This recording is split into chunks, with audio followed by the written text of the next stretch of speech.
Ms. Killean, welcome to Armenia and thank you for accepting our request for an interview. So the first question, you have done an extensive research on the topic of cultural heritage destruction. Do you think the issue of cultural genocide and its prevention should be promoted more, since the destruction of the cultural heritage, especially after the physical extermination of the group, aims at erasing any trace, any evidence of those people? Thank you for the question and for inviting me here.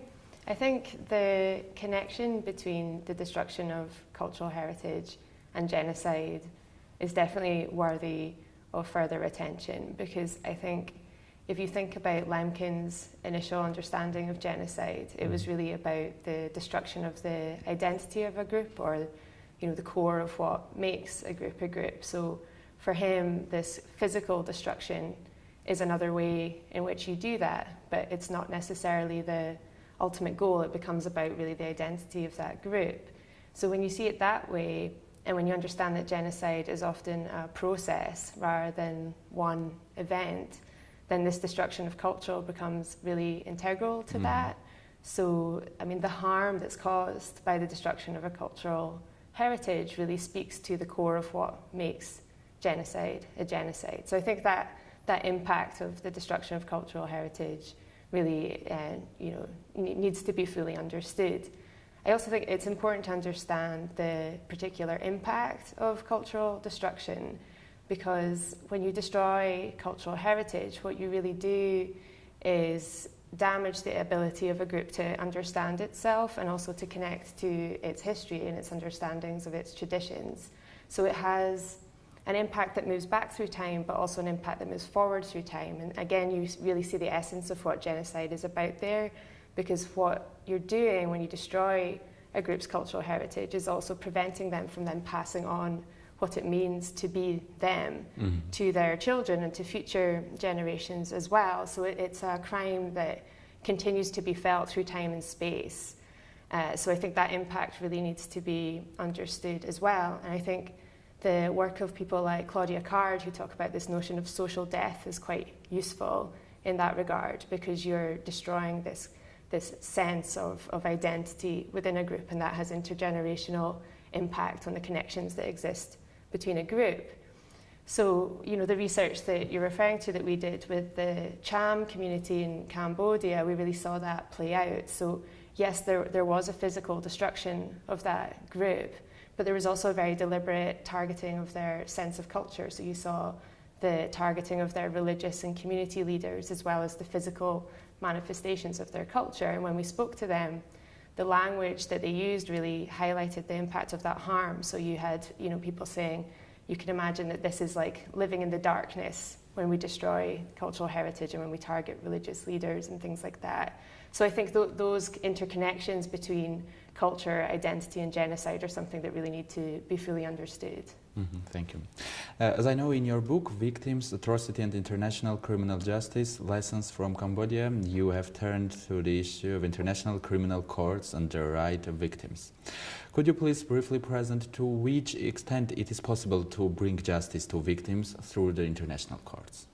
Sure. So maybe a couple of caveats first, in that I don't think justice has one definition. I think there's multiple ways to look at justice.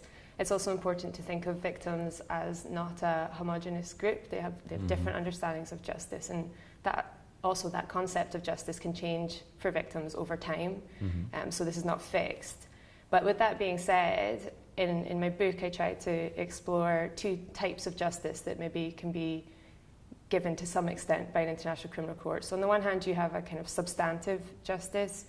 And so what a court can do is acknowledge that a crime occurred and that harm was done in a very basic sense. It can combat a feeling of impunity to some extent. Obviously, you'll never be able to prosecute everyone, but to some extent you can combat impunity. You can also create something of a historical narrative, and that can be quite important. It will also be necessarily restricted by the fact that it's a legal institution, but you have at least a agreed judicial understanding of what occurred. And then increasingly, and in Cambodia, where my book is based, and at the International Criminal Court as well, you have this move towards giving reparations, so something more directly beneficial to victim groups. Now that will be limited by the resources available and the extent to which that has been properly planned for and the capacity of the court, but increasingly we are starting to think about that kind of justice as well. But then we can also think about the procedural justice that you can obtain through an international criminal court as a victim. So again in Cambodia and again at the ICC, you see that shift towards giving victims greater voice and agency in the proceedings. So through access to legal representatives, through the ability to address the courts. If that's done well, that can also lead to a sense of dignity and recognition. It can allow victims to feel that their voices have been heard and that they have some connection to this process, and that can be another way of delivering some sense of justice to some victims. With all that said, there's always going to be limitations on what an international criminal court can do, and I think you need to be wary of placing too many promises on one institution. So while an international criminal court can give maybe some justice to some people, we really need to think about a more networked or complementary approach to responding to atrocities. So yes, courts can have their place, but we need to think about how you make reparations to those that have suffered and how you really address the underlying maybe socioeconomic conditions that have led to violence in the first place in order to think more holistically about how you deliver justice. So it is a very complicated process, yes? Sure. Thank you. Women and children are one of the particularly vulnerable targets in context of genocide. We have numerous conventions and other legal tools to protect women and children, but we are short on enforcing them. What should the international community or individual governments or even international non-government organizations do in this regard? Yeah. So first of all, I think it can be a bit problematic to lump women and children together. They're both very vulnerable groups in the context of atrocity, but actually we can do a disservice to both groups when we just have this women and children run together. So I think for women, we need to think particularly about how gender is creating that vulnerability and those intersections of vulnerability. In terms of what we do about that and about addressing that vulnerability, again, this is complicated.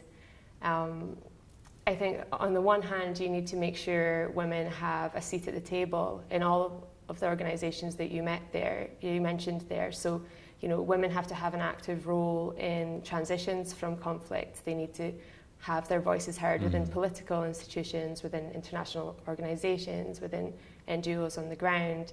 We still don't have gender balance across a wide range of institutions, and that's a problem. We need to make sure those voices are heard. Linked to that is the need to really listen to women's experiences. So you mentioned we have these legal frameworks, and yes, we do, but there's also gaps in what they see and what they don't see, and we need to think about how we can render those less visible harms experienced by women more visible in our responses to conflict. And so to do that, you need to continue to listen to the lived experience of women who have experienced conflict and are trying to respond to conflict. What about children? Well, yeah, what about children? I mean, this is a particularly vulnerable group for another whole range of reasons.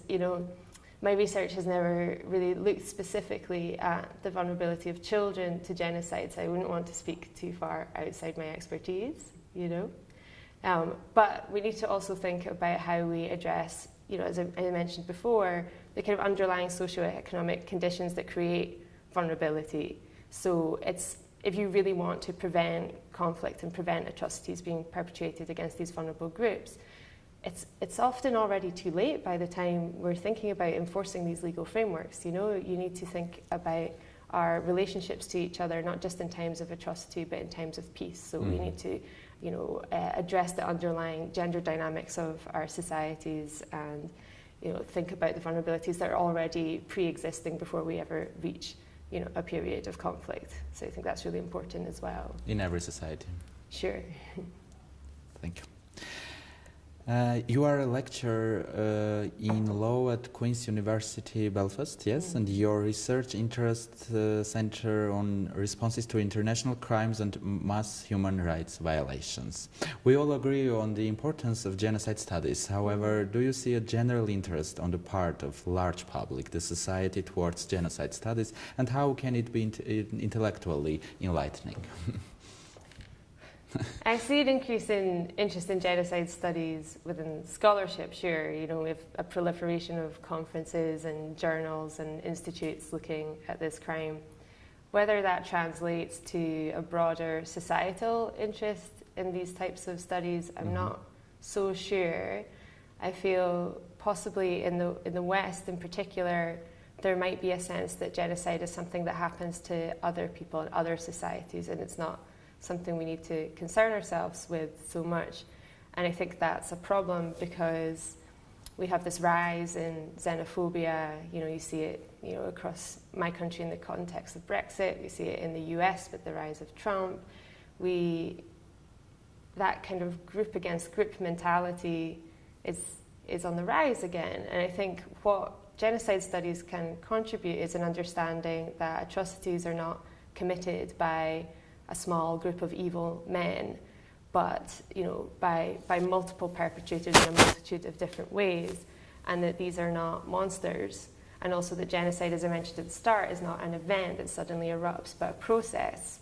And I think what's been good about the development of genocide studies is this interest in the early warning signs of when we are moving towards a place where these kinds of violent incidences can occur. So I think what is intellectually but also just extremely important for us as humans who want to be kind to each other is to understand what those early warning signs are in order to, you know, we're here to talk about genocide and education and prevention. If you understand not just about genocides at their most violent and extreme, but also all of the precursors that lead up to creating that kind of situation, perhaps that can help the development of critical faculties to kind of, resist those kind of messages. And the last question, you are taking part in this Yerevan Global Forum for the first time, yes? Yes. What about your expectations? What are my expectations? I suppose I'm just looking forward to hearing a variety of different perspectives. The notion of education as a way of preventing genocide is one that is relatively new for me. It's just something I'm starting to explore, so I suppose I'm just here to learn and listen. Thank you very much, Ms. Killean, for this interview. It's okay, thank you. Thank you.